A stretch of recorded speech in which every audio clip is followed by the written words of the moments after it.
Hello people, welcome to Aryavart reacts. मैं गौरव आप सभी का स्वागत करता हूं। एक फिल्म है 120 बहादुर, 120 बहादुर, लेकिन 120 बहादुर ज़्यादा सही होगा। और ये फरहान अख्तर की फिल्म है जो कि मिलिट्री पे आधारित फिल्म है। देखने से तो यही लग रहा है। इसका हम देखेंगे अभी टीजर ट्रेलर और इसके बारे में फिर आगे बातें करेंगे, क्योंकि इसके बारे में मुझे कुछ भी पता नहीं है, जितना बस पोस्टर से पता चला है और टाइटल से पता चला है। तो चलिए पहले इस टीजर ट्रेलर को देखते हैं। आगे बढ़ने से पहले लाइक, सब्सक्राइब, शेयर करना बिल्कुल भी नहीं भूलिएगा और पूरा वीडियो भी जरूर देखिएगा। Let's start. रेजांगला में 18 नवंबर को क्या हुआ था?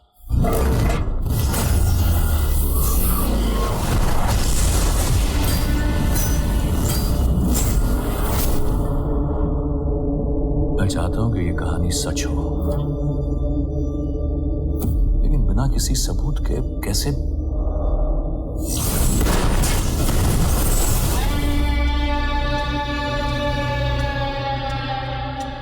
हम चीन की तरफ से होने वाले हमले की तैयारी में जुटे थे।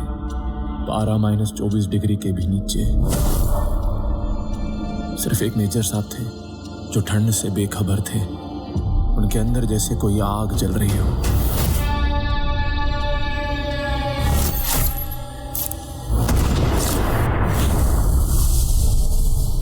शैतान। मेरे पिताजी ने कहा था, ये वर्दी सिर्फ हिम्मत नहीं बलिदान भी मांगती है। आज वो वक्त आ गया है। मुझे आखिरी गोली, आखिरी कदम और अपने खून की आखिरी बूंद तक लड़ना मंजूर है, मगर पीछे हटना नहीं।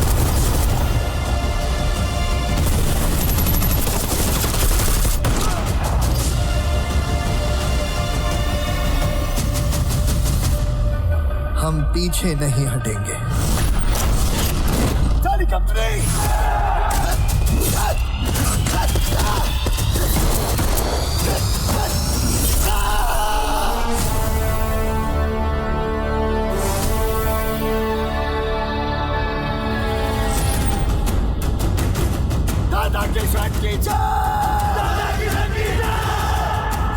This is an incredible story of velar.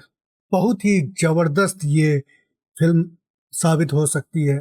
वो जो कहानी है मेजर शैतान सिंह भाटी की, कुमाऊं रेजिमेंट की वो कंपनी, जहाँ पे मात्र 120 जवान, 3000 चाइनीज सैनिकों का सामना उन्होंने किया था। अब इसमें थोड़ी सी बातें मैं आपको बताऊंगा। जो चाइनीज थे वो 1954 में कोरिया वॉर में अमेरिका का सामना किया था। और अक्सर जो कम्युनिस्ट कंट्रीज थी जैसे कि सोवियत यूनियन और चाइना, इनका एक स्ट्रैटेजी, जो टैक्टिक्स हुआ करती थी युद्ध के समय, वो अपने लोगों को ऐसे ही दुश्मन का सामना करने के लिए भेज देते थे। और one wave after another wave इस तरह से उनकी लड़ाई होती थी। इसका मतलब है कि पहले 200 लोग जाते हैं, फिर 300 लोग जाते हैं, फिर 200 लोग जाते हैं। तो इस तरह से अगर एक पोस्ट पे, तो वहाँ पे सीमित मात्रा में आपको एम्यूनेशन या जो भी लोग होते हैं वो गार्डिंग करते हैं। लेकिन जब आप वेव आफ्टर वेव अपने लोगों को भेजते हैं तो कितने लोगों को आप मार सकते हैं। यही प्रॉब्लम अमेरिका के साथ हुई थी कोरियन वॉर में। यही प्रॉब्लम नाजी जर्मनी के साथ हुई थी, जो कि सोवियत यूनियन में। और इस वजह से जो नाजी जर्मनी है वो हार चुकी थी। और फिर अमेरिका भी साउथ कोरिया बना के फिर वहाँ से निकल गया था। तो साउथ कोरिया, नॉर्थ कोरिया वहाँ से बनी थी 1954 का कोरियन वॉर। अब यहाँ पे 1962 भारत जो है ये युद्ध हार चुका था। इसमें कोई गलत बात नहीं है, लेकिन ये हमारे सैनिकों की हार नहीं थी। ये हार थी लीडरशिप की, जो उस समय नेहरू और उनके द्वारा अपॉइंटेड जनरल थापड़, जो कि आपको करण थापड़, जो आपको अगर याद हो तो बहुत सारे मीडिया में आपको अक्सर दिखते हैं, खासकर इंग्लिश न्यूज़ मीडिया में, उनके पिताजी थे। तो ये लग्जरी में ज़्यादा, शो ऑफ में ज़्यादा अपना टाइम इन्वॉल्व करते थे। इन्होंने फोकस नहीं किया था, तो इस वजह से जो हमारी प्रिपेयर्डनेस थी, जो रेडीनेस थी, वो बिल्कुल ख़राब थी। इक्विपमेंट्स बहुत कम थे, तो इस वजह से हमने 1962 वॉर हार गए थे। लेकिन हमारे जवानों ने बिल्कुल हौसला नहीं हारा था।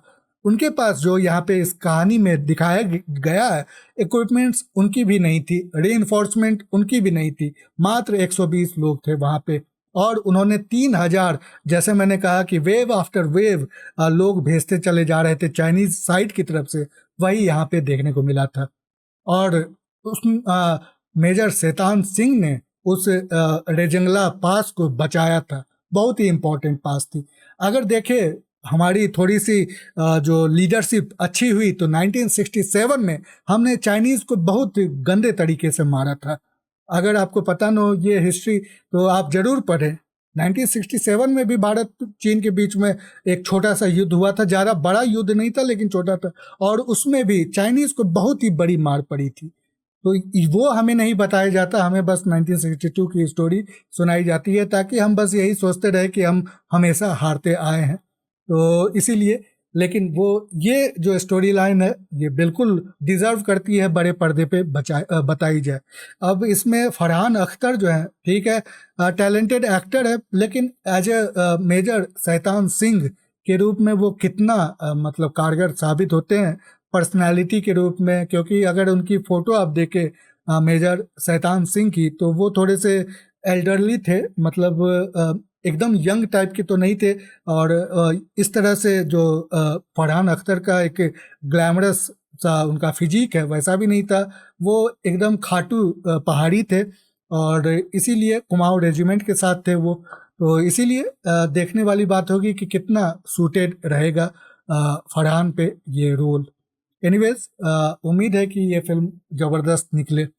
आपकी क्या राय है मेरे कमेंट सेक्शन में ज़रूर मुझे लेके बताएं। साथ में लाइक, सब्सक्राइब, शेयर करना बिल्कुल भी नहीं भूलिएगा। और पूरा वीडियो देखने के लिए बहुत बहुत धन्यवाद। मिलते हैं अगली बार, तब तक के लिए बाय बाय।